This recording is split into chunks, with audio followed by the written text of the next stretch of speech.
সিলেট ৬ বিয়ানীবাজার গোলাপগঞ্জ আসনের সংসদ সদস্য অ্যাডভোকেট এমরান আহমদ চৌধুরী বিয়ানীবাজার উপজেলার 0 পয়েন্ট থেকে ময়াখালী পর্যন্ত মেইন রোডে বিভিন্ন উন্নয়নমূলক কর্মকাণ্ড সরেজমিনে পরিদর্শনের মাধ্যমে তদারকি করেছেন। পরিদর্শনকালে সংসদ সদস্য কাজের গুণগত মান নিশ্চিত করতে সংশ্লিষ্ট ঠিকাদার ও দায়িত্বপ্রাপ্ত কর্মকর্তাদের প্রয়োজনীয় দিক নির্দেশনা দেন। তিনি স্পষ্ট জানিয়ে দেন, অবকাঠামোগত উন্নয়নে কোনো ধরনের অনিয়ম বা ধীরগতি বরদাশত করা হবে না। কাজের মান বজায় রেখে দ্রুততম সময়ের মধ্যে কাজ শেষ করার নির্দেশ প্রদান করেন তিনি, যাতে এলাকার সাধারণ মানুষ ও পথচারীরা শিগগিরই এর সুফল পেতে পারেন। পরিদর্শন শেষে স্থানীয় এলাকাবাসীর সাথে কুশল বিনিময়কালে এমপি এমরান আহমদ চৌধুরী বলেন, বিয়ানীবাজারকে একটি আধুনিক ও সমৃদ্ধ জনপদ হিসেবে গড়ে তুলতে আমরা প্রতিশ্রুতিবদ্ধ।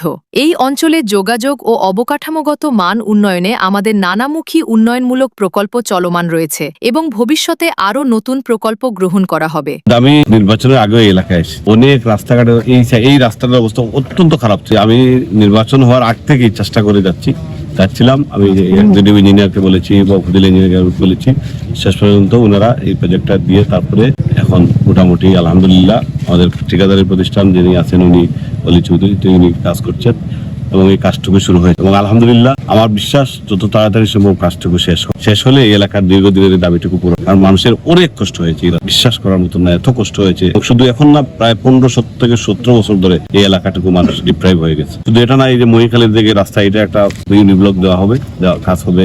আমার খাড়াপাড়া রাস্তা এটাও আমরা করব, যাতে এই এলাকার যে কাজগুলো দীর্ঘদিন ধরে কাজ হয় না। কারণ একমাত্র কারণ হলো মানুষ বিএনপিকে ভালোবাসে, এই এলাকার মানুষ, যার জন্য কাজ হয়। ইনশাল্লাহ এবার কাজ হবে এবং আমরা তাদের উন্নয়নগুলো ত্বরান্বিত করবো। মান তো অবশ্যই চেষ্টা করা উচিত। আমরা কনস্ট্রাকশন ফার্মকে বলেছি, ইঞ্জিনিয়ারিং সেকশনকে বলেছি, পাশাপাশি আপনারা যারা এলাকার জনগণ আপনারা সচেতন থাকতে হবে, এগুলা দেখতে হবে যাতে কাজগুলা সঠিকভাবে হয়। এবং উনি ওনার বাড়ির দিকে আমার মনে হয় উনি ভালো কাজ করবেন। সারফার মহিখালী যে রাস্তা, ওইটাও আমরা করার চেষ্টা করবো।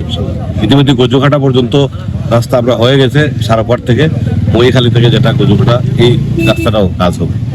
এ সময় স্থানীয় প্রশাসনের কর্মকর্তা, রাজনৈতিক নেতৃবৃন্দ এবং এলাকার গণ্যমান্য ব্যক্তিগণ উপস্থিত ছিলেন।